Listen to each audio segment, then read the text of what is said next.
അല്ല, അതായത് നസീർക്ക ഇപ്പൊ പഴയ പോലെ ശബ്ദാനുകരിക്കൽ കുറവാണ്.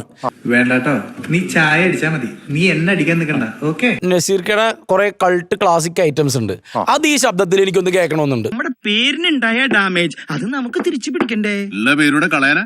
ഇനി നിന്റെ സ്റ്റിയറിംഗ് എന്റെ കയ്യിൽ തന്നാ മതി. ജനാർദ്ദനൻ ചേട്ടനായിരുന്നു പണ്ട് ഈ ക്യാരക്ടർ ചെയ്തിരുന്നെങ്കിൽ, ജോർജ് സാറായിരുന്നെങ്കിൽ. സാറിനറിയാവോ? ഇല്ല, ഒന്ന് ട്രൈ ചെയ്യാലോ. 36 കൊല്ലമായടാ ബെൻസേ ഞാൻ പോലീസിൽ. അത് കളിയാക്കിച്ചിരിക്കണ പോലെ എനിക്ക് തോന്നണേ. അനാവശ്യമായിട്ടുള്ള കോംപ്ലക്സ് വേണ്ടട്ടോ, അവനവന്റെ ഡിഗ്നിറ്റി നിൽക്ക്. ഇതിനിടയിൽ പുറത്തറിയുന്നതും അറിയാത്തതുമായിട്ട് ഒരുപാട് ചെറ്റത്തരങ്ങൾ ചെയ്തിട്ടുണ്ട്. പക്ഷെ അതൊന്നും എന്നെ റിഗ്രറ്റ് ചെയ്തിട്ടില്ലടാ. ശംഖു, നീയും ഭഗവാനെ ഞാൻ സ്വപ്നം കാണുകയാണോ?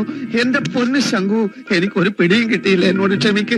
2 ദിവസം കഴിഞ്ഞ് ഞാൻ ഡിപ്പാർട്ട്മെന്റിൽ നിന്നും റിട്ടയറായി DYSP മെഡലും വാങ്ങി ഇറങ്ങുമ്പോ ജോർജ് സാറ് പഴയ ജോർജ് സാറ് തന്നെയാണാ. എന്റെ അസിസ്റ്റന്റ് ഈ ആള് കൊള്ളാലോടാ. എന്റെ കയ്യിൽ ഒരുപാട് നമ്പർ ഉണ്ട്, അതിലൊന്ന് ക്ലിക്കായാൽ ഞാൻ പിടിച്ചങ്ങ് കേറും.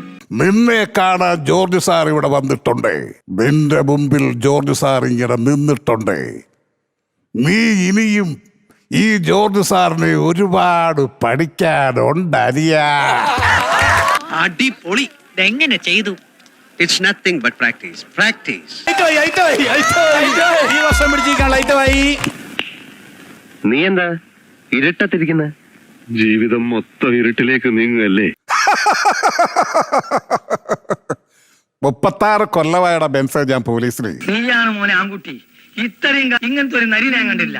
ഈ തിരിച്ചു വന്നതിന്റെ ടെക്നിക്ക് എന്താണ് sir? It's A simple technique, tap and save.